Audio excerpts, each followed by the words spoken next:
Sino yung kasama ni Van? Si Liam. Sino nabunot mo sa tukod? Anonymous. May mga bagay na hindi na dapat tayo malaman. You're drunk. Ano naman kung lasing ako? Kahit lasing ako, alam ko, maganda ka pa rin. Pangako kang kapag nakilala mo na yung lalaking mamahalin mo habang buhay.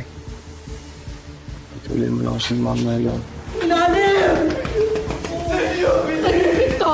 Pasensya na pero close ang clinic ngayon. Saan tayo? Sean!